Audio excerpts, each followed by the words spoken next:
Okay, without any gaggling around, I'm going to introduce Mr. Nate Black. He's the Sutter County Auditor-Controller. He was elected to office in 2014. You have a 4-year stint. You up for re-election next year? Okay. 4 years. He's up for re-election. Re-elect him. I personally approve of him, and I have moved to Sutter County, by the way. I'm no longer in Yuba County. He's a patriot, and I'm telling you, he's one of the few elected constitutionalists we have, and for that I am grateful. So let's give him a big hand and let him get on.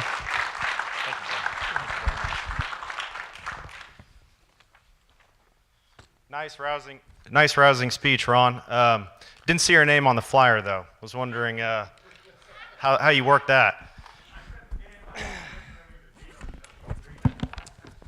Well, luckily, I'm going to talk all about the homeless issue all night, so hopefully I'll be able to buffer those rumors. Anyway, so I'm actually not going to talk much about the homeless issue, Ron. I'm going to talk about pension, CalPERS. But before I do that, first of all, I want to say thank you so much to Bill. Thank you to Mike and everybody else at the Tea Party Patriots for having me out here. Really appreciate it. And it was actually 1 year ago tonight that I was here, right before Election Day, last go-around. So I really appreciate you all asking me back. And I'll mention that, uh-oh, that's probably a problem.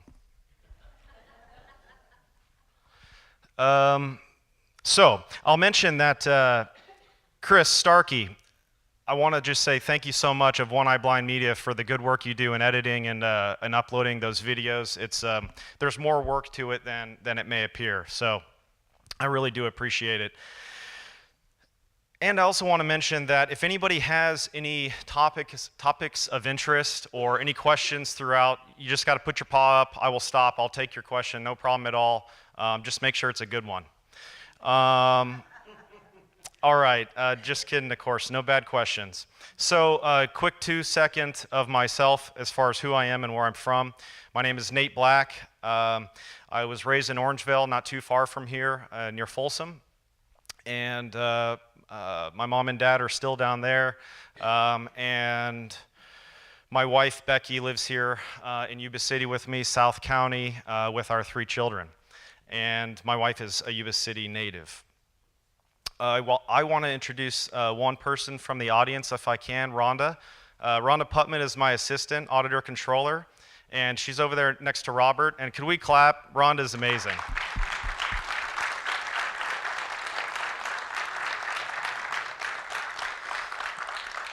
Thank you for that. She's a really wonderful assistant auditor-controller, great to work with, and it's a pleasure, and I couldn't do it without you, so thank you. And very apropos to be sitting next to Robert. Okay, so let's do a real quick discussion of internal audit. A year ago when I was here before you, we had just gotten it approved by the board. Thank you, board members, for doing that. It was a big campaign promise that I made, and I'm just so pleased that we're now auditing. So what have we done, and where are we going? We have audited now my own office, one aspect of my office, accounts payable. We've also audited HR. Some of you, there's a grand jurist, our next grand jurist over here, and maybe some more of you in the audience. A few years ago, grand jury wrote up a really good write-up. I believe it was of the grand jury recommendations. It was accepted, is my understanding, by the board, and but still the problem persisted. And what the problem was is it was an employee benefits trust fund. So what happens is we collect on behalf of the employees, both from their paychecks plus the employer portion, and we put all this money in this trust fund for the employee benefits, primarily for health insurance, right? And then of course, a few days later, it's a kind of a zero balance fund, or it's supposed to be, so that money clears out and goes to the third-party vendor. Well, what happened was we had some inappropriate, in my opinion, business practices that led to an enormous amount of unreconciled balance. So just for purposes of tonight, it became an $800,000 problem. So what happened is we didn't fix it. and the problem has persisted. And we've mitigated it to some extent, but it really didn't get a full solution. And new HR director, Regina Romeo, she and I got together after the audit, the internal audit, and I'm going to give her all the credit. She said, yeah, I agree with you, Nate. This reconciliation's been atrocious. We need to work on that, and can you help me? You're the accountant. Can you help me? Absolutely. I love that. I love it when the department head who's not an accountant says, hey, accountant, you do the accounting. That's awesome. Just like I say, you do my HR. Thank you, right? And so she says, but further, Nate, it's not just let's get the reconciliation. She says, what's the root cause here? So I've become a root cause champion. She was absolutely right. The root cause was poor business practices. And I won't get into what those are. It's not maybe that important, but I'm going to tell you that we're solving those. So solve the core business problem. Also solve the reconciliation nightmare. But actually the reconciliation becomes a lot smaller as you reduce the amount of items that you need to reconcile. So point being is we're attacking it a little differently than we did in the past, and that's producing good benefits. It's also nice that the Auditor-Controller's office is working across departments, and we're working together. It's not an us versus them thing. It's sometimes I think, and maybe what Ron's getting at is sometimes the paper or what you perceive to be going on in the government is fighting over there and over. Not really. Sometimes you have disagreements, right?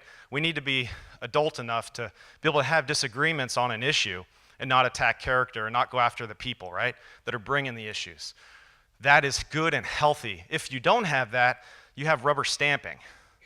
And I'll never rubber stamp. That's not my role. It's not my job. Whether it is or it isn't, that's not how I perceive it. So I'm not going to be doing that. I'm going to be telling you what I think based upon the code. And if you guys don't like it, then don't re-elect me. If you do, I would please very much appreciate your vote.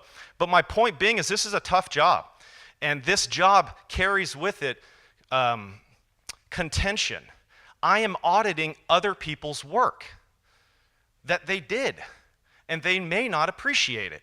They may not appreciate my judgment that that it didn't work right. It didn't work anyway. So the point being is it's a lot healthier than maybe it looks like from outside.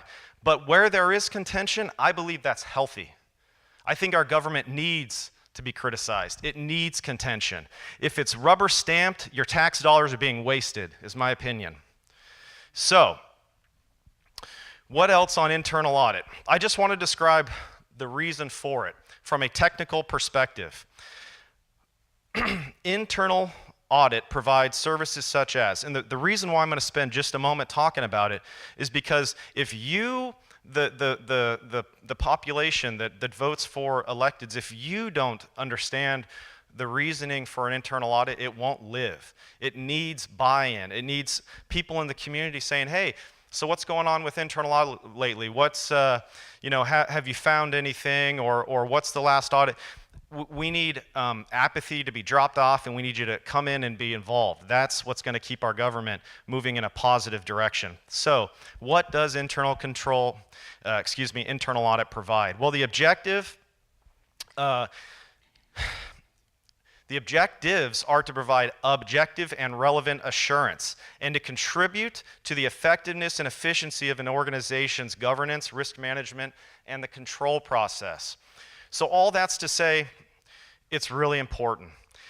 Number one, out of everything in the internal control world, there's COSA, which is the Council on Sponsoring Organizations. And they came together in the early 2000s and they put together this, what's called an internal control framework. Anyway, the very top number one thing on that is the control environment and the tone at the top. And so the supervisors, in my opinion, set the tone a year ago when they said, you know what, we want internal audit. We want accountability in our departments. It doesn't mean that we think anybody's doing anything bad. It's truly not about that. It's about verifying that nobody's doing anything bad, right? It's trust, but verify. Thank you, Ronald, right? Thank you, Ronald Reagan, President Reagan. So I'm kind of going to keep it short on on internal audit. But if there were any questions out there or anything, obviously I'm very happy to receive them. Bob, go ahead.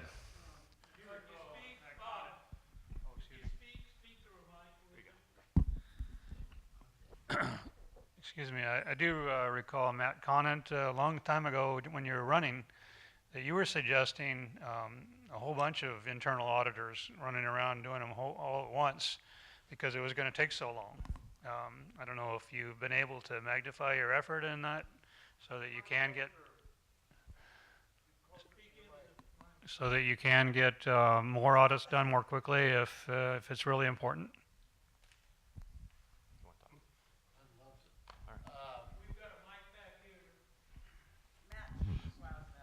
I really want more auditing. I am one vote of 5. You always got to count to 3, and I'm still hoping we're going to get there. Get this back to Nate. Nate, maybe you can elaborate on the timing and how long it will take. Well, first of all, I want to be very thankful and gracious for the one you've given me. So I'm good with that, and that is, to not have internal audit for 26 years in Sutter County, to go from 0 to 1 is a big deal, huge deal. So I really appreciate that. To your question, Bob, I don't think the political will is there to hire any more than one. I've heard that the board, if they were to hire more, that they would want to control the internal auditors. So, or at least some members of the board. So I'm not in favor of that. I'm in favor of accountants leading accountants, not any other situation. So, but that's really for the board to decide. If you guys gave me more, we would do more. But at this point, we've got 19 departments in the county, and we're going to take them one at a time, and we're going to do a little aspect of each. And the idea is we're going to do the riskiest aspect or component of that department. Because if I were to audit from A to Z, that department, it would take the whole year, one department. That's not gonna, I don't think that's a good use of this internal auditor's time. Elaine? Are you going to select what department to audit next? Sure, well actually, Excuse me, we don't speak through the microphone, it doesn't get picked up on the audio. oh, okay. The question was, how, do you want to ask it, Elaine? How do you select? Turn it on. How do we select what department to audit next? Yeah, that is done mostly through what's called a risk matrix. We've done a questionnaire with every single department in the county. Not every single department responded, but those that did, we took their responses, standard questionnaire that we put together. We then use those responses to inform this risk assessment analysis, and I'm doing this up, down, left, right thing because I'm trying to tell you in Excel, in a spreadsheet, and we map out all those risks, and then we add them up. And the riskiest department rises to the top. The less risky goes down and becomes an audit later. So it's all about prioritization on these limited resources. Great question. So Elaine, and to go one step further, what we're going to in the future, so we're auditing currently the Sheriff's Department. We just began that audit. We are auditing next development services. Have an idea what we're going to do there, but I won't say. And then after that, we've got 3 more on the schedule. Shoot, I already turned it. General Services, Administration, Behavioral Health, and the Assessor's Office. And again, yeah, that's right. And Todd, being from the private sector, knows the value, I think, because he wants you to come in and say, hey, nobody's saying we're perfect. What can we do better? Show me where I can do better. So I appreciate that, Todd. I appreciate that very much. Okay, so any other internal audit? Oh, right here. Has the $800,000 problem been eliminated? Well, in part, yes, but the large part hasn't been eliminated, but it's going to be written off. It is, yeah. What do you mean by written off? Absorbed, recognized finally as the loss that it has always been. Why a loss? Because that's money that the employees should have borne and or the departments at the time. Oh, I see. but it was never borne by them because it got kind of thrown into this suspense. Okay, all right, now I Yeah. understand. Yeah. Okay. It's too late. Now, I will say, though, the bulk of the money is largely going back to the departments that it originated. So actually, that's not so much a loss. It's more of a timing of when it's recognized. But the part that was the employees that we subsidized, that is lost. But again, that's a business practice or a business process that we're going to fix and get better. Okay, good. All right, let's move it on to CalPERS. So CalPERS and the unfunded pension liability, to me, is by far the most serious situation in all of local, state, and federal governments. And I think it's an easy statement to make, totally easy. When you sit back and look at the numbers, nothing gets anywhere even close. And let's start at the top and we'll come down. So Social Security and Medicare. Does anybody in here have any idea as to how much unfunded liabilities those two are when you put them together? Today's money, present value?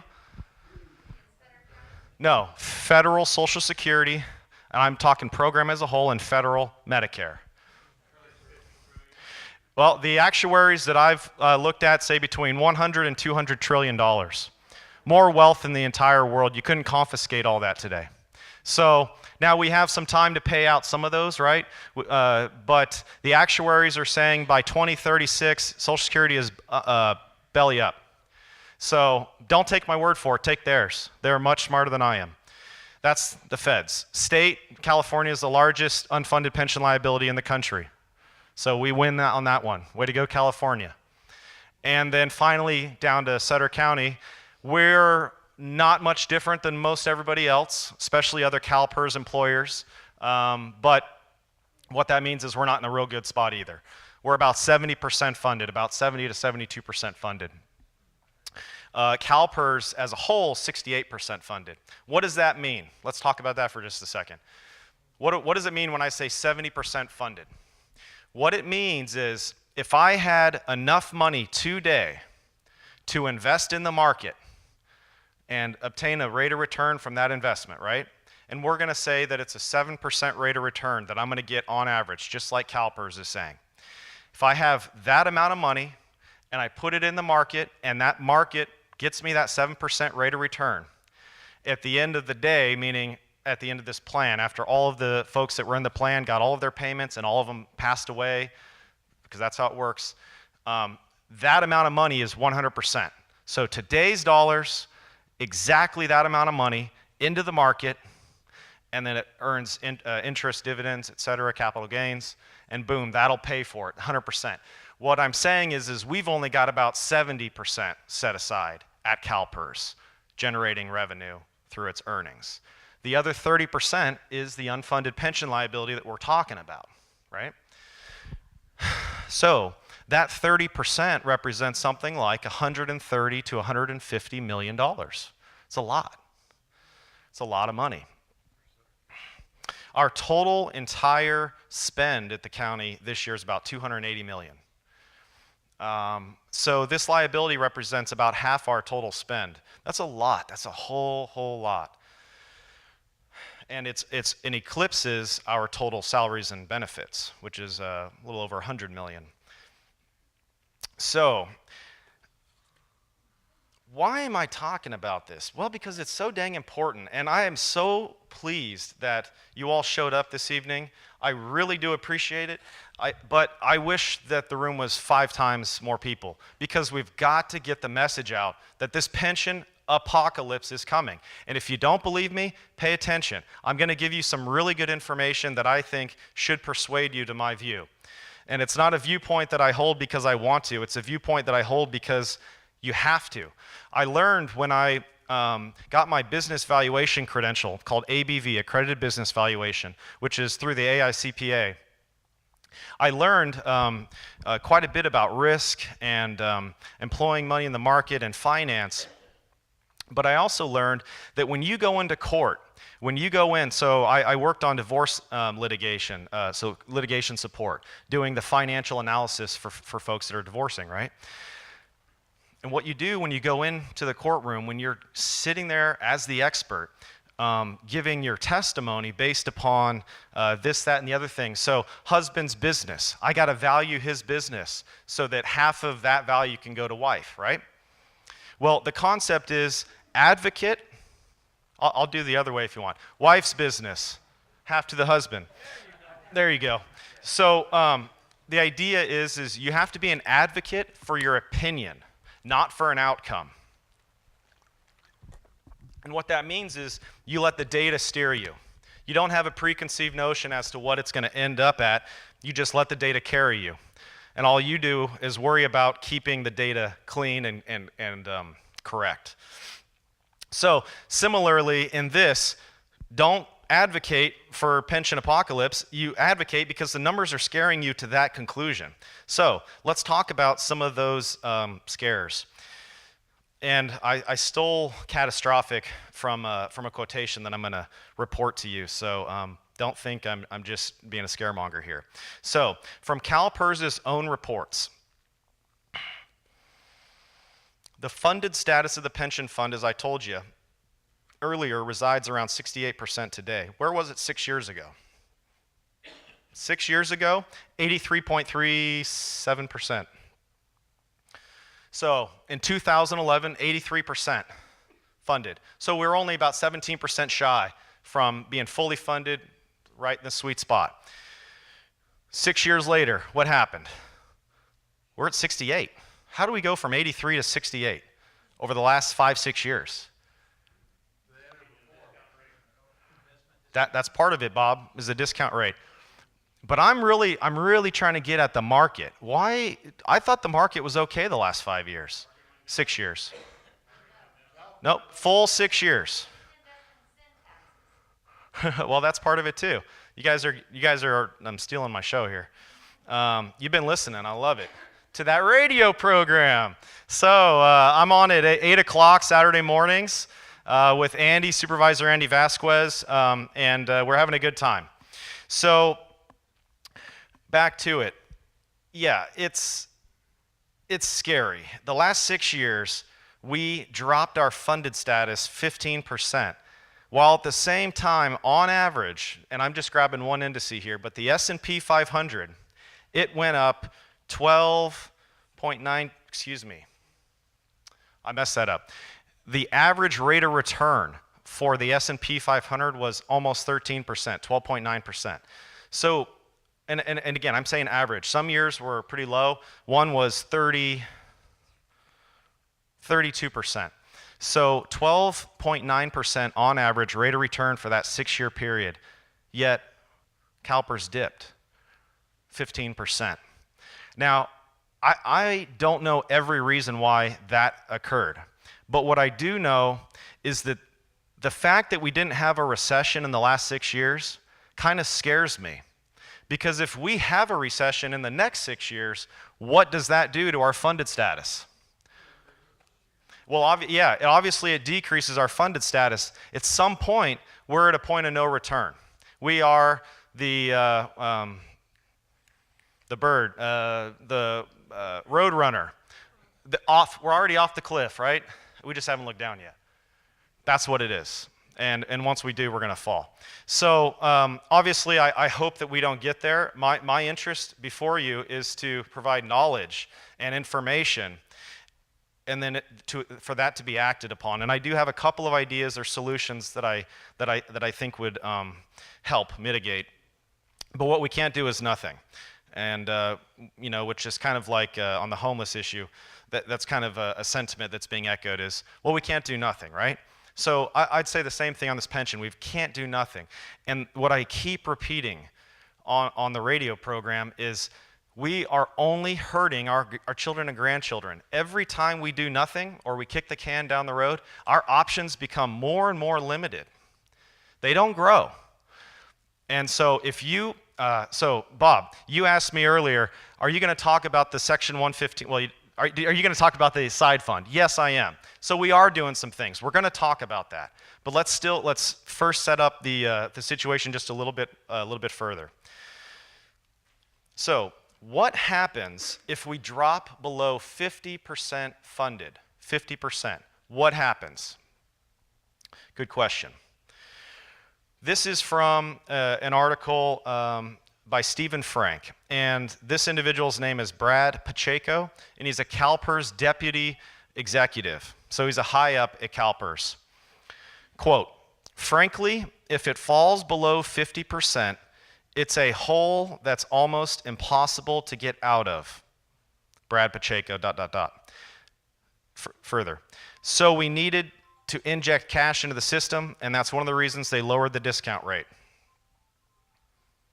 That's actually, I think, very poorly worded, but that's what he said. The first part is really what I wanted to highlight. 50%, we can't drop below that. Let's talk about one of the reasons why we cannot drop below that. So this year, CalPERS rate of return, anybody out there know what it was back 6/30/17? 11.2. 11.2. The S&P 500 is about 15.5.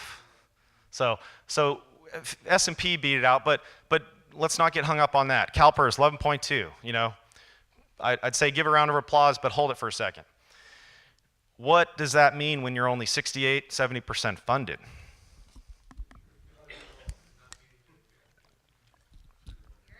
It means that rate of return is a lot less than it seems. Yeah, 11.2 rate of return, yield, okay, yield is what we call it. You multiply that by your funded status, because remember earlier, that 30% that we haven't employed in the market that we need to be 100% funded today, it's not generating revenue. It's not generating dividends and interest.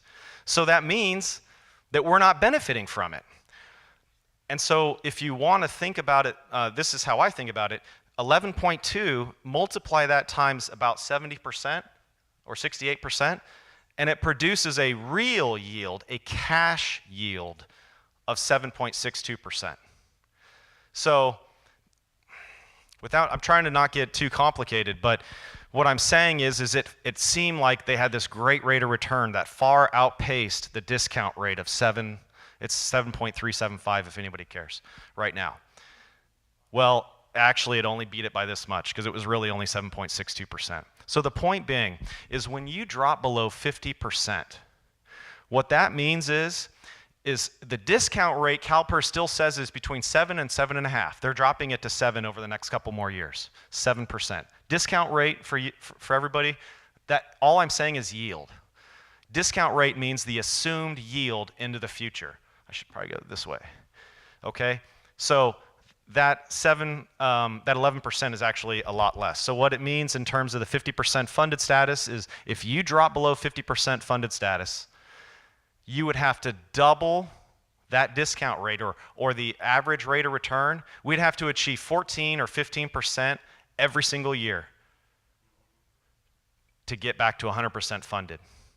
The only other way is, of course, to contribute more money, which we're all doing too, which the county and jurisdictions all across the state are sending more and more money down to CalPERS. Let's move on. There's some more really scary quotations that I've got for you.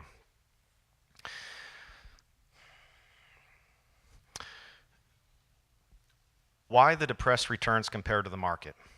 Why the depressed returns compared to the market? So an actuary told me a few months ago, his name's Ira, well, one of the reasons is that CalPERS doesn't want to bottom out. And so when the market bottoms out, like it did in 2008, 36% loss, S&P 500, that is catastrophic, right? 36% or 30-something, that is a huge drop. CalPERS doesn't want to eat that kind of drop. They don't want that loss. I'm hearing an echo. They want a loss that's quite a bit less. So they're not going to employ their risk quite that deep or quite that heavy. Second, what that also means is they're also not going to enjoy those highs, right? Don't take the lows, but you also don't get the highs. So they kind of want to have a more stable return, right? That's the idea. So that's one reason, and that's perhaps a quite legitimate reason because diversification and risk mitigation is part and parcel or core to investment management. So I get that. But the next few, you're not going to conclude that, I don't think. Divestment. What's divestment?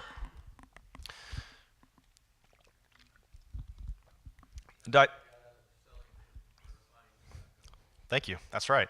So CalPERS, the board, does everybody know that CalPERS is an independent board? It is not the lawmakers in Sacramento, although there are some selections. The governor picks some, et cetera. But it's an independent board, right? You think, or supposedly.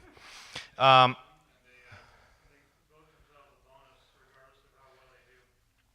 wouldn't you? So, yeah, divestment is not investing in something, not because it's illegal, but because it's politically unsavory for your politics. And so some examples of that divestment have been, as Todd said, tobacco, gun manufacturers, ammunition, gambling. I'm not sure about alcohol. Iran, apartheid, South Africa, Keystone XL pipeline, coal. I'm going to read you a quotation right now of CalPERS from August 7th of this year. And we're going to talk about how crazy this is, how crazy it is to do what they're doing, in my opinion. But to finish up with divestment examples, August 7, 2017, CalPERS completed divestment from 14 thermal coal companies in July of 17. Now here, it's frustrating to me. Here is why they state they're divesting from thermal coal. Well, CalPERS offered no analysis of the financial prospects of coal company securities in the future of the agenda material. So CalPERS offered no information, analysis of this divestment from these 14 thermal coal companies to the board. And so to me, that's number one. I don't appreciate that. I want the analysis. I want the information in front of the decision makers too. In the agenda material, CalPERS staff say they engaged with 17 coal companies, 14 of which offer no transformation plans away from coal, and 3 which said they were transforming to a cleaner energy model. So CalPERS said it's remained invested in those 3, and it dropped the other 14. Interestingly, those 3 are all external companies to this country. They're all foreign companies. So Exaro Resources in South Africa, Banpu Public Company in Thailand, PT Adaro Energy in Indonesia. So the 14 or so that are in this country, no thank you, because they're going to continue mining coal and then using or maybe they're just the processors of the coal. But nevertheless, you get they're in the business of using coal to produce energy, and instead they're going to take our California dollars and invest them overseas. This is wrong on many levels, in my opinion. Forget just the domestic versus foreign, but just the divestment itself. Now I'm going to talk a little bit about fossil fuel and coal in just a second, but this is from my parent company, Betty Yee, State Controller, right? As Auditor-Controller, I'm an appendage basically of her office. That's sort of fairly true. So, and it's just controller, state controller. It's not a state auditor controller. There is also a state auditor, just in case you care. So here is the quotation from Betty Yee, and I do appreciate her appointment. So don't take offense to my comments here. But, quote, "With a fiduciary responsibility to keep retirement benefits funded, I believe full divestment from fossil fuels is not yet feasible. Even as we depend less and less on fossil fuels, the sheer volume of energy and magnitude of pension assets that need to be replaced is still too big." So what she's saying there is, oh yeah, we need to get out of it. It's just a little bit too fast.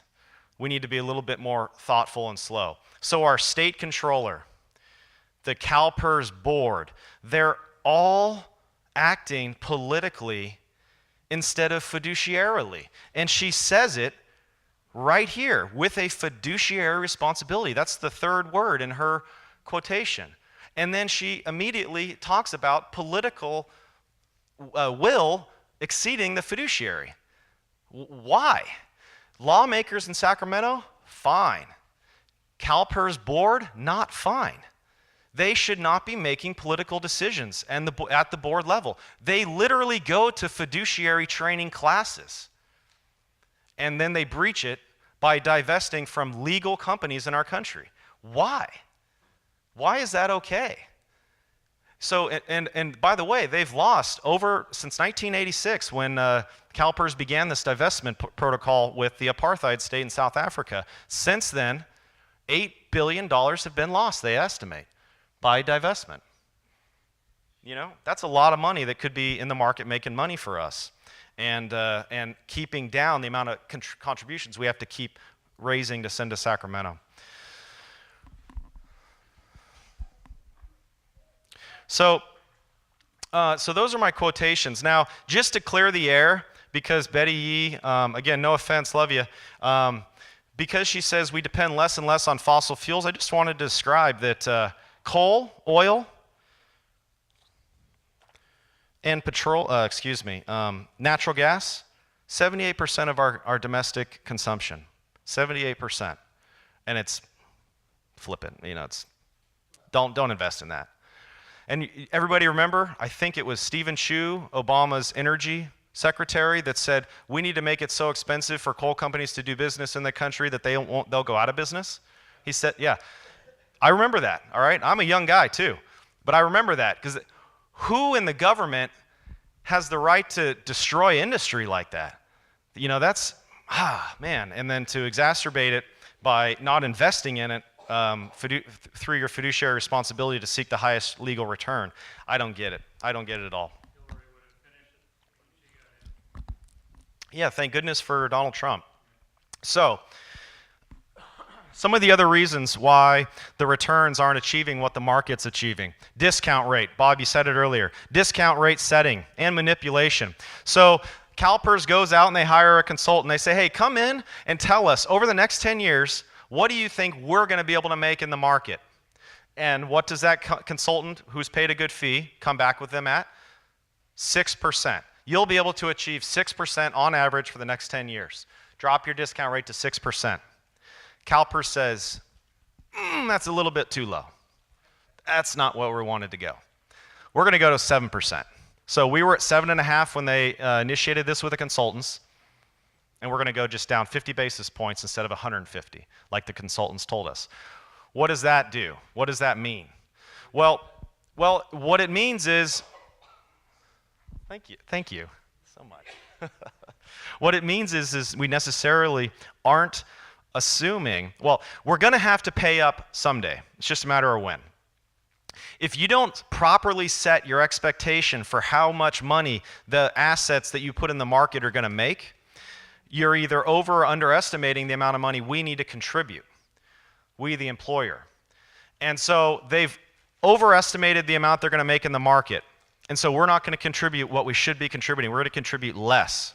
So the chairman, and it's just amazing, but the chairman is on record admitting 6% is way too low. Our employers, Sutter County, Yuba County, right, they couldn't afford it, and that would cause political outcry at the local level, which would go to Sacramento. They don't want that, so they're going to stair-step it down.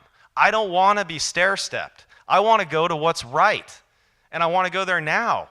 And I know that that causes a budget problem, but if we don't deal with it today, it causes a much greater budget problem in the future.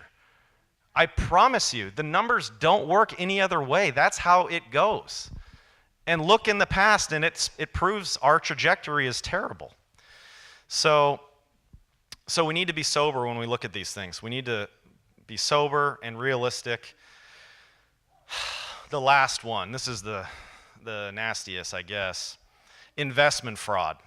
So former CalPERS CEO Federico Buenrostro Jr. sentenced to 4.5 years of time in the Gray Bar Hotel for funneling investment decisions to his buddy, ex-board member and investment manager Alfred Villalobos. Alfred committed suicide in 2015 because of this. And what they did is Alfred was the investment guy, and the CEO said, oh, hey, I'm going to go ahead and go with your investment advice, right? That isn't necessarily going to produce the highest rate of return for our constituents because I like you. and because you're paying me money and travel and taking me around the world, and you paid for my daughter, my wedding, excuse me, in Tahoe, South Tahoe. So thank you for all those things, but they got caught. And by the way, that Alfred guy was also on the board, the CalPERS board before that. So, these are the kinds of folks down there. And it's not to cast everybody in that light, and that's not my intent. But the CEO, a member of the very limited board, 9 or 11 members, I can't remember at the moment. I think it's 11. So, and that means prison, by the way, Gray Bar Hotel. So, for all of you guys, I got that from somebody I really liked who passed away, named Lee Rogers, and he also has another quotation I really like, and he would say, "Never trust a politician; they'll break your heart every time." I don't know what that tells you about me, other than I know about that quotation, and my interest is in proving that wrong. But we'll see. So, I don't know if we're going to have time to talk about closing the pension plan down and what that looks like, but yes, sir. Please. I think we just need to cover a few more bases before we move on. So when I first started to run for this office, the unfunded pension liability was $103 million. By the time the June primary rolled around, about a year later, it was $130 million. Today, a year and a half roughly, it's $150 million, roughly. So in that same time, the S&P 500 and the whole market grew dramatically. But in some of those years, the return was 2-3%. Can you go maybe give us a list? 0.61 and then 2.4. Yeah, and then like 3, right? Something like that. It was 3% for the 2 years combined. Oh, 3% for 2 years. Instead of combined. 15. Okay. I kind of forgot all the numbers. Yeah, but they're my scary. point is they can't perform well and don't perform well. And part of the problem is, I think, is what they've divested in. A lot of the stocks that divested in do very well in downturn economies. And the one thing they talk about, they don't want it to have the lows. They've settled for the lows, in my opinion. Thank you. Thank Maybe you. you want to Thank you for your elaborate on comments. those. I would only say that my angle and concern on CalPERS is I'm much more concerned about divestment, their discount rate setting, fraud, those kinds of things. How they do in the market, again, outside of the divestment issue, I give them just a little bit more leeway because it's tough. Market's tough, okay? Managing money in a market is tough, especially when you have $340 billion, Literally, think about this, folks. CalPERS moves the dial on stock prices. When CalPERS wants to go from here to here, the whole economy or market around where they're going, it changes. They're that large. CalPERS is so massive. Nobody else in this country has the dollars that CalPERS has, at least at the pension fund level. Anyway, so they have a major impact, and they actually say that sometimes they get a lower rate of return because they are so large. It actually slows their ability to be nimble in the market. They're actually very not nimble because of the size. So I do hope that they have better rates of return into the future, but I would be willing to attack all of the other issues and just hope that those also help the rate of return. In other words, I'm more concerned about them breaching their fiduciary responsibility than how well they do in the market, because a little bit of that's, crapshoot. So, closed plan. I'll be real brief, but say that there is a way to shut down a pension plan in a public sector context, but it's very difficult, and if you're a CalPERS employer, it's all but impossible. So what do I mean by that? Well, they have a provision, a termination provision in the CalPERS contract that, I mean, they're brilliant for doing it, but it basically handcuffs you. What it does is, in short, I'm going to be really quick on this, so if you ever want to talk more about it, always happy to. But in short, what they do is they say, hey, you've got your money in this big investment pool, the one that I keep talking about, 7%, 7.5%. That's exposed to shares of stock, and things, equities is what I mean. But when you close your plan, when you say, hey, so Marysville a week and a half ago, met with a CalPERS attorney, an expert in CalPERS, and had a conversation about it. Love to hear about that, by the way.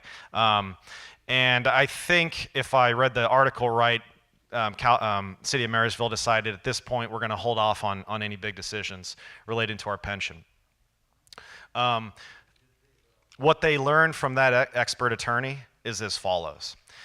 The money that is put into that pool, CalPERS says, oh, you're going to terminate? Okay, we're going to take that out of there with everybody else's money. We're going to take your part out, and we're going to put it over here in this closed plan, this termination plan. And that money only gets invested in treasury bills, which they call risk-free. And the idea is when you close your plan, you're no longer giving us money except for the termination fee money. Everything after that, it's done. Either you pony up or you go way of City of Loyalton. Everybody familiar with City of Loyalton? Not too far from here. They only have, what, 17 or something, 15 employees or ex-employees, but they got 60% of their pension cut. Boom, gone. So I was getting $1,000, now I'm getting 400, that kind of thing. Wow, one sec, Bob. So, ooh, that's tough. If the City of Loyalton could pony up the balance, that wouldn't have happened, but the city couldn't, just like we couldn't. So if Sutter County were to overnight say, hey, we're going to go the way of City of San Diego. That's a shining example of how you can do it right. City of San Diego, they're not a CalPERS employer. And so they didn't have this termination clause. They're their own system. So what they said is, you know what, for new employees, we're no longer going to do pension. I'm already an employee. I get to continue my pension with City of San Diego. But new hires, you're going to go into a 401k style plan. And the city is going to make a matching contribution. Great. The UC system did that as well. I talked about this on the radio. And they've had almost 30% success rate with new hires. That is around 30% of the new hires, millennials oftentimes, they're totally fine with 401ks, myself included, totally fine with it. I don't want the pension for two reasons. One, it ain't going to be there when I'm ready to take it because of you all. And two, no offense, but it's all going to be gone. It's all going to be gone. Trust me. Social Security is going to be gone by 2036, they say. It might even be sooner. But I don't want it for that reason because I'm paying basically for current retirees, which is a Ponzi scheme, and it's exactly what it is. If you're taking in money today from my contributions and you're paying folks that are already retired with that same money, that's a Ponzi scheme. That's not how the money is supposed to work. They are supposed to have paid for their own retirement when they were working, right? So we've got to get away from the Ponzi schemes. I know they're tough words, but it's true. It's getting that bad. So let me finish up this closing idea. So if Sutter County were to close, we'd go from the 130 to 150 million, which we're at today. I don't know what it is because it's hard to get exact. There's always a lag in terms of the CalPERS reporting, but it's somewhere in that area. That would basically go up 3.5 times. So it would be about a $500 million liability overnight. And Sutter County can't pay that. There's no way. There's no chance. So if that became the case, that would mean we would have our pension cut if the board were to make that action, which they never will, I'm just saying, by about 50%. So every retiree would get half basically what they were expecting, both current and future. That's just how it would work. I'm only describing how. I'm not a supervisor. I don't have a vote. I'm just telling you how it would work. Now, what can we do to help mitigate that or fix it? There's actually a bill in last session, the session just closed a couple of months ago, but there was a bill this year, 2017, that would have done that. SB 681, I've got it right here. It's by Senator Morlock. Senator Morlock is from conservative Orange County, and this is a great bill, and it would largely do what it is we need. All I'm asking for, and I think what Senator Morlock is asking for, is don't take the money out of the more risky pool that is employed in the greater market with stocks and equities, right? Don't take our money out of there and put it over here and just invest in risk-free treasury stocks. Don't do that. I get that it's a closed plan, is what he's saying, but don't compel that movement. Keep it there and compel us to pay up the unfunded today in that with the assumption that it's going to keep making that rate of return, right? Don't put us in the 2% is the discount rate in this other pool. So you go from 7% to, no, we're only going to make 2% now for perpetuity. 2% on our 300 and something million that's at CalPERS. Well, you can see that 2% is about in between a third and a fourth of 7%. So that's what happens, is the inverse happens to your unfunded pension liability. It triples or quadruples. Okay? Bob, do you want to jump in? Well, I was going to mention about the Loyalton thing. They couldn't afford to pay the amount that CalPERS wanted to close their plan, and that's why their actual pension was cut, because they couldn't close their plan the way they had liked. They didn't have the money. So I think I understand now what you're saying, that the unfunded portion is 300 million, and that would become about 3 times that, about somewhere near 500 million to actually literally to close the plan out and get out completely, which of course is impossible for Sutter County. Yeah, it's about 130 to 150 today, not 3. Okay. That's what the liability is, assuming we get a 7 or 7.5% rate of return into perpetuity. Right. So I would like to see that McClintock, that other plan that you mentioned. Morlock. Morlock. Yours. Yeah. I would much prefer that approach. Yeah, I really appreciate it. Senator Morlock, by the way, is a CPA. So, hallelujah. That's a little plug for CPAs. Okay. So, I guess I'm trying to get, how much time do I have left? Just so I can. Another half hour? Really? Sure. Y'all are like, we're good. Enough pension, brother. Anything else? Yes. Nobody's left.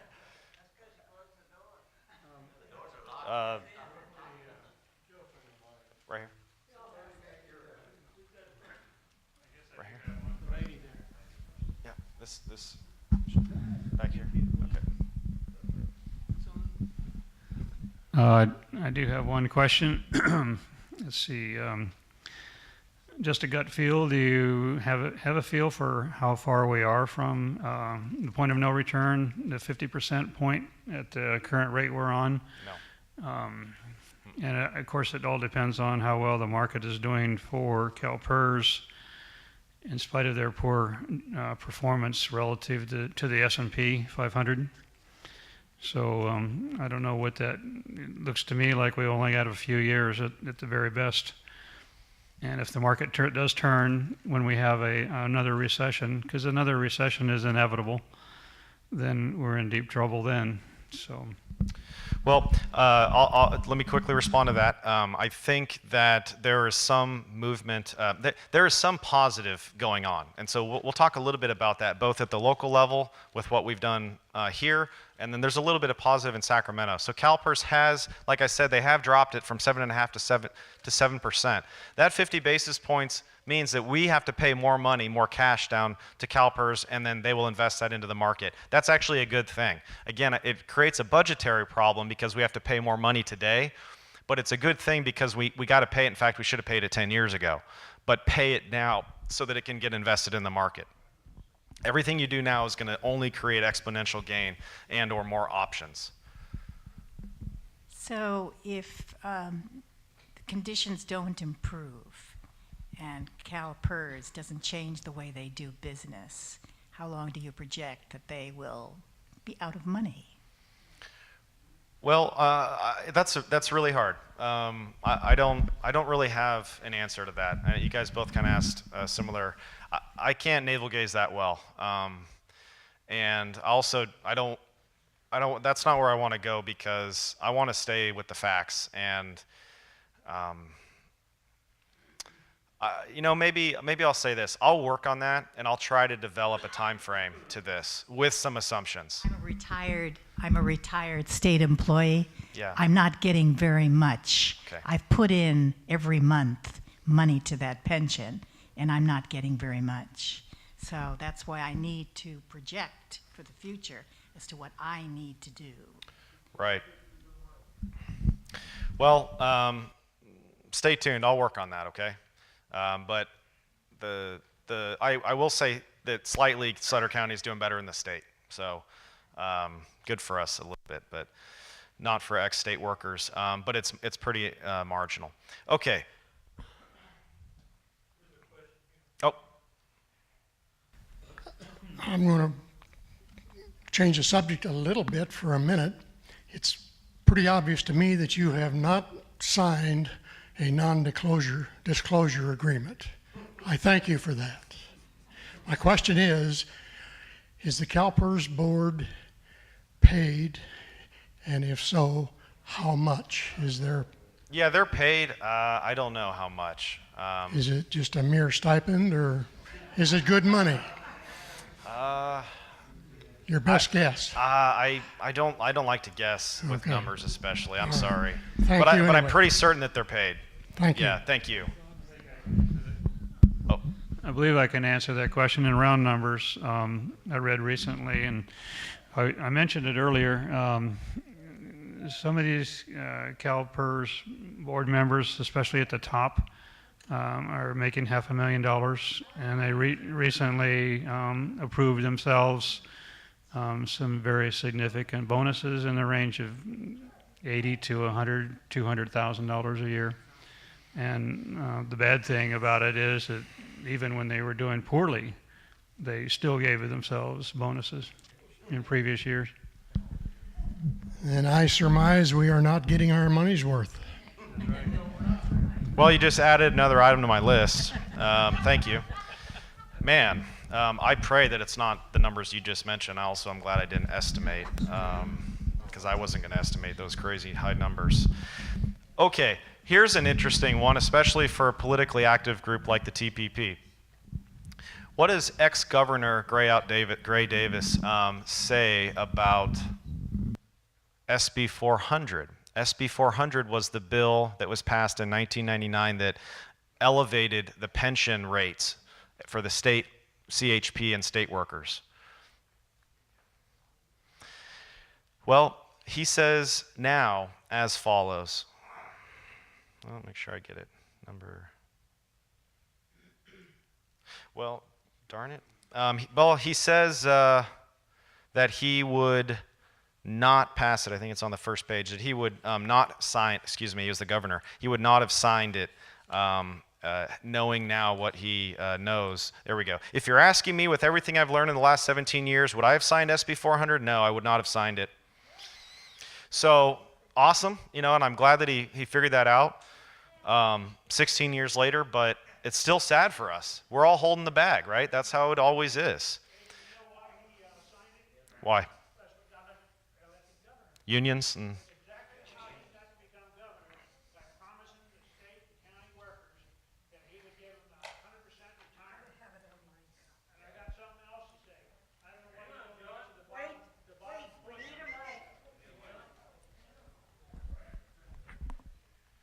all I'm saying is he got elected because of his promises that he couldn't afford. And you're telling us here tonight that you have a problem. I understand. I'm retired PERS. But I have some friends that are getting over $100,000 a year retirement. How come you don't come up with the idea of cutting some of these $200,000 a year retirees down a little bit? If you want to save the system, why don't you cut these people down? I worked 38 years for the district. I get $2,200 a month from PERS. I'd be willing to give 1%. That's not a lot of money. And I work just as hard as the guy that's getting $110,000 a year. In fact, a lot of them make jokes about it. And I know people personally that are getting that kind of money. And a lot of them move out of state. They're getting $110,000, $200,000 a year retirement from your guys' PERS. And then they even move out of the state. So you need an answer to your problem. The problem is you're going to have to start cutting these people back down.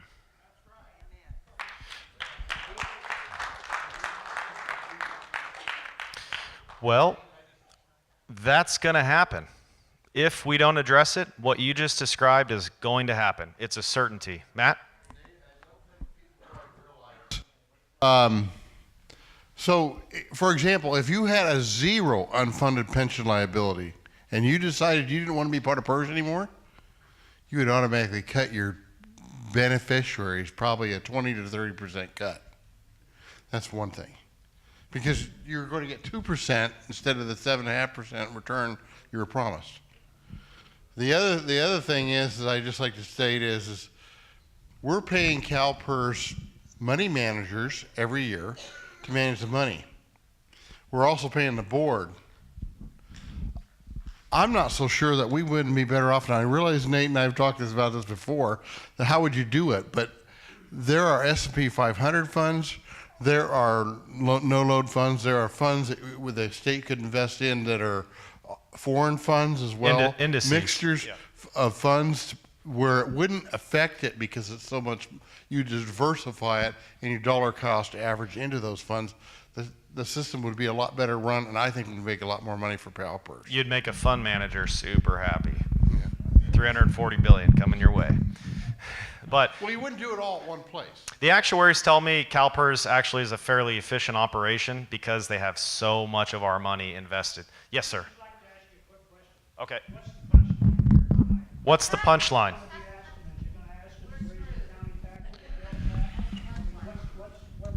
No, sir. Definitely not my interest. I'm not going to ever ask for more taxes or more money from your pocket. Well, if I remember right, I read the last time I read the Peel Democrat before I threw it out in the garbage can. I don't read it no more.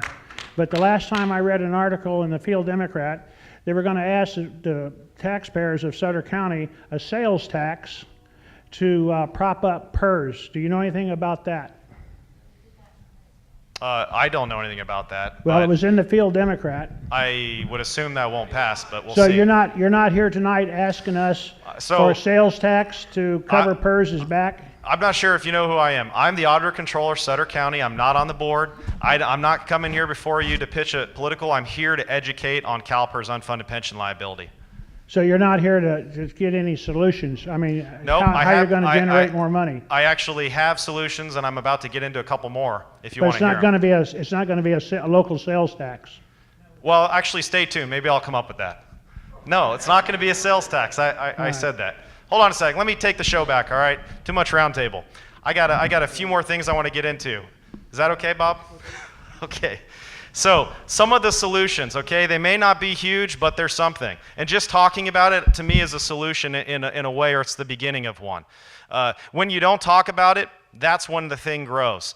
It wasn't until 2 years ago that my betters at GASB, Governmental Accounting Standards Board, finally said, hey, you need to recognize an unfunded pension liability as a liability.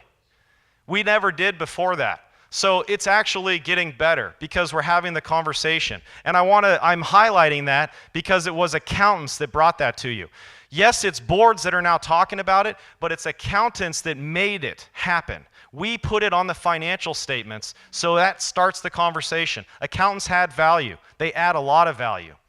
And never mind. So, another real positive that I brought, albeit I passed the baton off to the Treasurer Tax Collector, is we now have what's called a Pension Rate Stabilization Fund. It's with an entity called PARS, and that's the Public Agency Retirement Services. It's a private company. We sent $1 million to them. We just sent another $250,000, and we've got a $40,000 earnings from last year from that first $1 million. So that puts us at about $1.3 million today. And what that money is it's a Section 115 IRS trust. And you set money inside of it. It's an irrevocable trust. Once the money goes in, it really can't be spent for anything else other than CalPERS pension. Okay? So the board thoughtfully took money out of, say, discretionary spending and said, no, we're going to put some of this aside, and we're going to start this side fund and grow it. And that, to me, is a really smart thing to do because for a few reasons. One, we control that money. The board and Steve Harra, the treasurer, they invest the money how they want to, so they can be more nimble. So if we see a dip coming in the market, we can maybe adjust to bonds or we can get out of risky equities. But we're not at the behest of CalPERS and their investment scheme. And it's a way to diversify away from CalPERS as well. We're invested a little differently than CalPERS is, right? So the market fluctuations may mitigate each other, right? That's the idea of diversification. So we are working on it, albeit we could do better. We could always do better. There could always be more done. I am working with the assistant county administrator right now to develop a more comprehensive introduction to the unfunded pension liability for the board. And we're going to use this as a working document to start the conversation with the board. We talked about it just this morning, or we're continuing the conversation, but we were speaking about it just this morning, and we're going to jointly go before the board and talk about the CalPERS situation. And Steve, the assistant, he's going to probably come at it a little bit more from a budgetary angle. That's what the CIO's office does. They budget. And then I'll come at it probably from a little bit different financial angle. But we're going to do this together, and we've also invested recently in a pension software. And I'm using the term investing very meaningfully here because it is a really neat software. It's from GovInvest, and what they've done is they've built this algorithm that allows you to change assumptions. So I want to contribute $1 million into this side fund, or I want to contribute an extra $1 million down to CalPERS, or I want to change the discount rate from 7.5% down to 6%.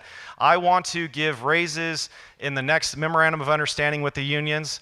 I'm not saying give, but I'm saying you're able to put that raise that we're going to do next year if we did a raise into the system and run the numbers. And then that helps from a budget and a long-term fiscal standpoint afford it. So we can put numbers into this software now, see what they do, the ramifications or the consequences of it. Can we afford a 3% raise? I'm not doing any, I'm an auditor-controller. I'm just for illusory purposes, right? How do we do that 3%? Because we put it into the software and it's too expensive. That's the use of it. That's the benefit of it. So I'm really excited to work with him and to keep the conversation going. A couple more scaries. I just really want to give you these scaries and I'm going to be done. Because we have got to change, I think, the way we just have to be more involved, and we have to keep our politicians more accountable. So I'm going to talk to you just for a moment about Ronald Sealing. In 1999, at the time of SB 400, he was the chief actuary at CalPERS. So he goes before the board and he says, here's 3 different scenarios. Really good, medium, what I expect to happen, and then really bad. Quote, catastrophic. The consequences of the third one would be, quote, fairly catastrophic. Well, that's actually what happened in real life. In other words, from 1999 to today, of those 3 scenarios, which one came to be? The worst one did. So, but here's how it's even more grating than just the fact that the actuary produced that to the board and they still went forward. The warning made no discernible impression on the board, dominated by union leaders and political allies. Quote, this is from Sealing, he's in Texas now. There was no real taxpayer representation in that room. It was all union people. The greed was overwhelming. And yeah, he moved to Dallas, and he's getting his retirement state income tax free now, right? I think that's kind of what you're getting at. You move to Nevada or you move to Washington, and your pension is non-taxable at the state. Okay, so moving forward, one more from the chairman at that time.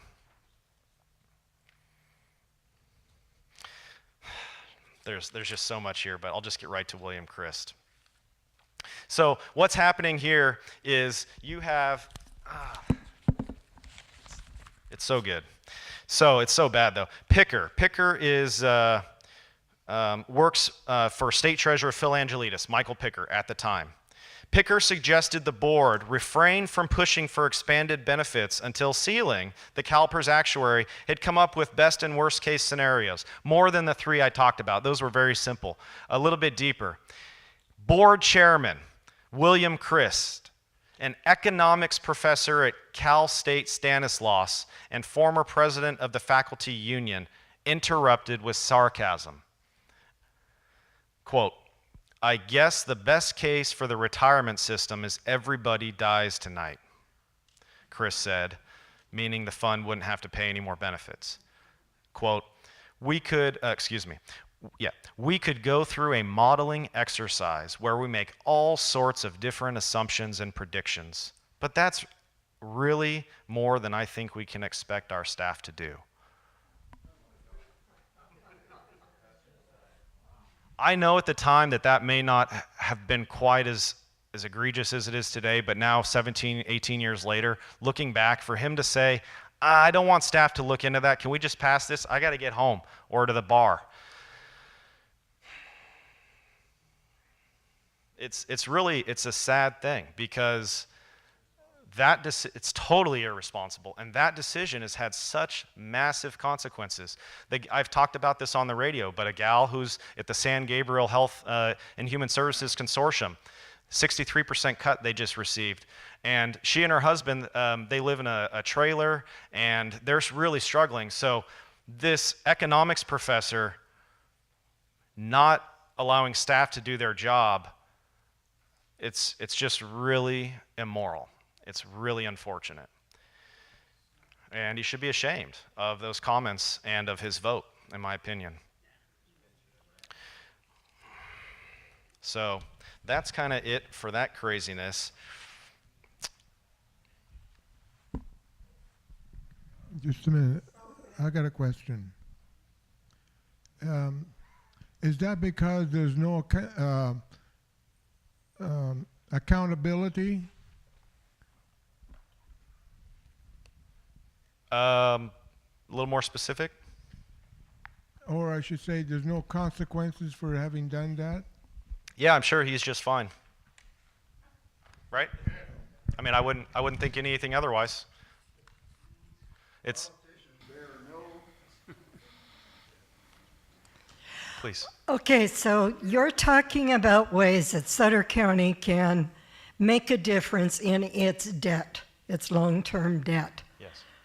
What if the state goes bonkers and does something bad? How are we protected here? We're not linked to the state's pension system. So now it's not to say that if the state's, so CalPERS is not the state, right? CalPERS is its own quasi-governmental organization, right? Okay. If the state, which is an employer within CalPERS, just as Sutter County is, if the state goes belly up, we'll have consequences because they're so big. But legally and specifically, we are two separate beasts. Well, I meant the statewide CalPERS compared to what we're doing at the county, because you're taking action to try to help the county employees. Gotcha. But then if the statewide CalPERS doesn't do what it could, then what happens? I would just leave it with and say that that's litigation time. I think that's all there is to that. If CalPERS as a whole started to go to that 50% funded status level, the conversation's going to be starting well before it implodes, because people will wake up as it gets worse, one way or the other.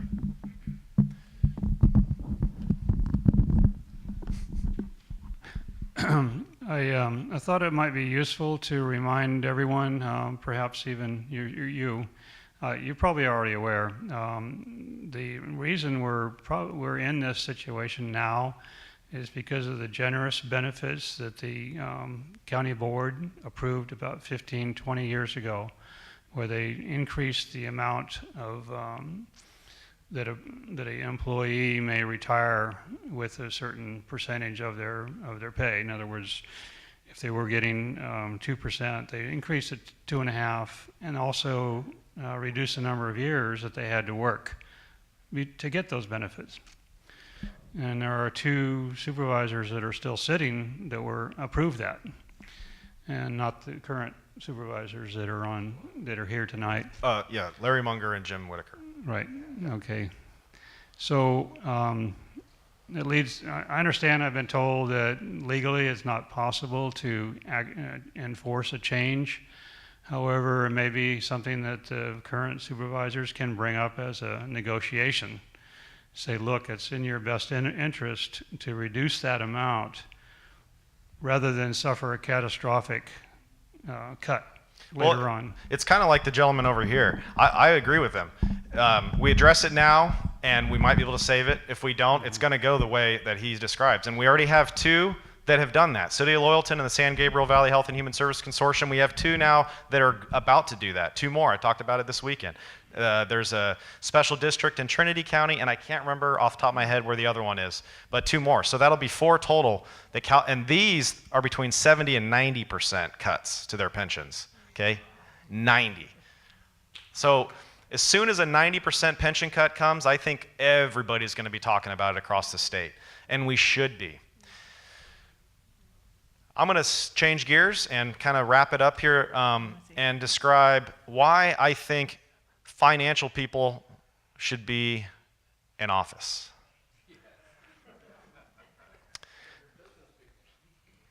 Well, there's this article here. This is not from that long ago, September 23rd, and it's Michael Bennett introduces bill to eliminate debt ceiling to avoid, quote, manufactured crisis. So I won't read much because you won't need much to get it. So here's from Senator, I think. Yeah, Senator from Colorado. It's atrocious. Eliminating the debt limit would be a constructive step toward refocusing the priorities of Congress away from partisan squabbles and onto real challenges that people sent us here to address, like fiscal health of our government. So this gentleman, who's a Democrat from Colorado, senator, he says the way to address our fiscal health is through getting rid of the conversation about raising the debt ceiling. In other words, make the debt limit infinite. And that apparently is going to help the fiscal health of our government. It's actually the opposite.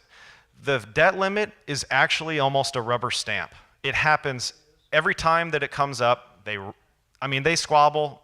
Ted Cruz does some brave stuff, and some others maybe, Senator Lee from Utah.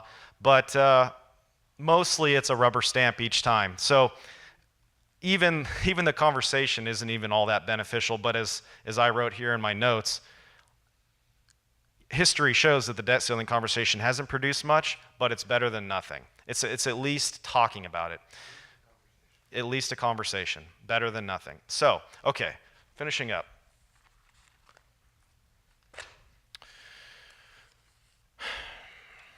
I want to mention first that I'm going to run for office again, and I would appreciate your support. And I'm really enjoying this job. It's tough at times, but I feel so good about doing it and about the role of it. I think that it's a really important role.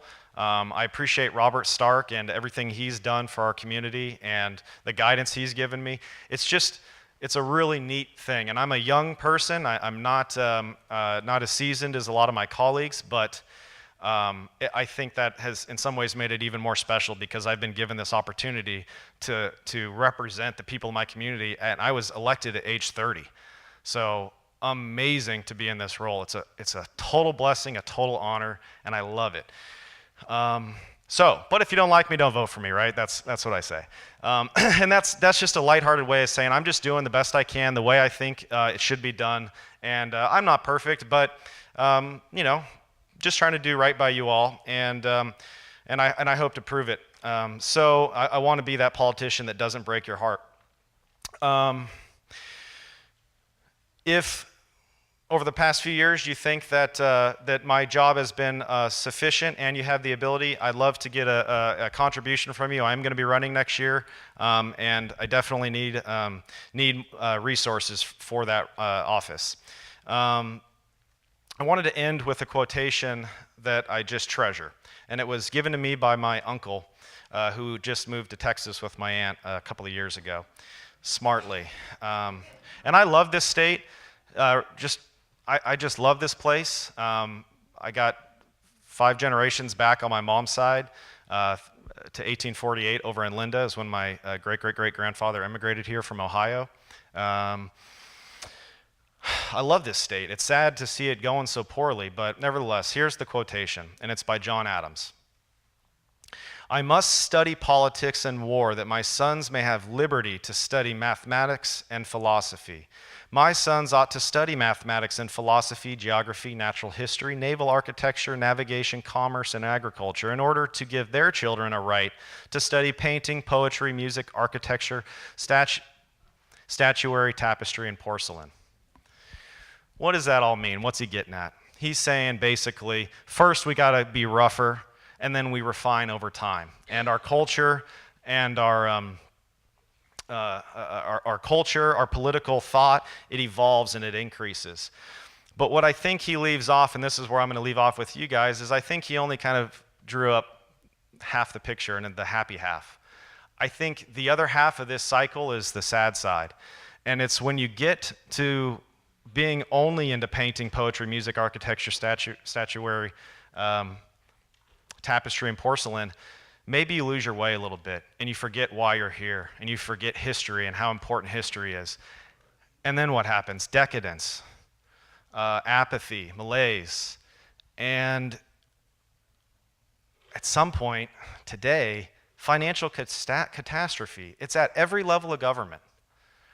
So I'm hopeful that through educating the millennials and getting this next generation understanding the severe financial problems that we face, I just am hopeful that they'll say, hey, then let's fix it. Let's address it. The past is the past. The future can be bright. Let's get at it. Just like this gentleman's saying, let's get on it. So that's what I'm hopeful. I hope that this second half of the cycle that Adams didn't complete is actually positive, and we can work our way out of it and not have to get back to, say, war, which is what he talked about, studying war and politics. So anyway, I hope this was of use to you all. If there's anything at all I can answer, I don't know that I have any time, but here or elsewhere, always happy to receive it. Phone number at the office is 822-7127, extension 11. Liz? How much time? Thank you, Nathan. Thank you for Pleasure. your service. We will work for you. We appreciate you. People don't plan to fail, right? They fail to plan.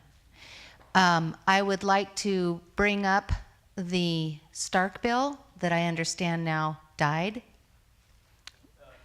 It's in a holding pattern. SB 292.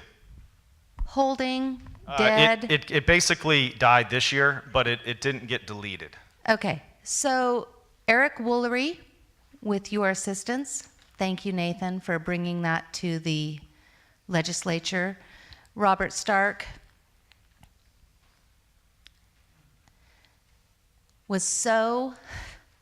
we could have avoided so much of this, and it's in the rearview mirror, right? It's in the rearview mirror. But what are we going to do? Nate has a plan. We need to keep him in office. We need to support him. We need to work for him. Robert Stark, thank you. Thank you for everything that you did for Sutter County. We could have avoided a lot of this drama, and I appreciate you. Thank you.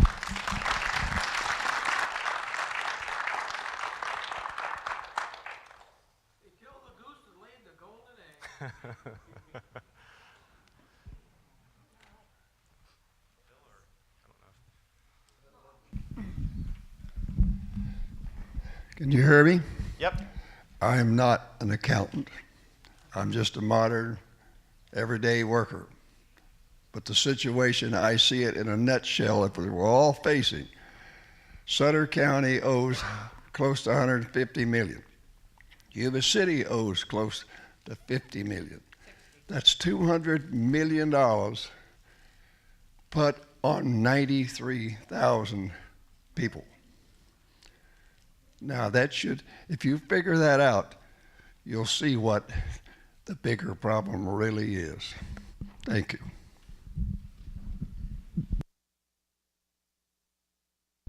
I would just like to add, I hope Brandon Barnes still wants to be the sheriff after all of what he's heard.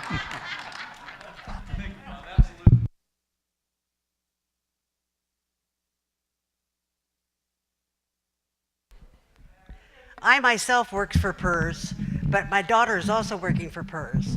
Are you saying that there's an alternative to them putting money someplace else, or do you think that we should keep it into PERS, or what do we do? No alternative. Sorry. Yeah, your money's got to stay there.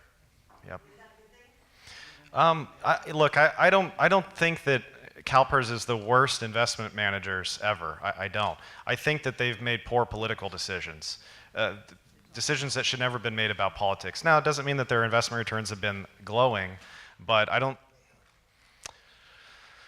the long history of the CalPERS returns is fine. It's actually fine. It's above 7%. So the near term, it's not going to get high. We're in a low market right now. The Treasury is still almost at zero. Zero interest rate policy, ZIRP, that only lifted half a year ago, or maybe it was a year now. So depressed rates and depressed for the foreseeable future.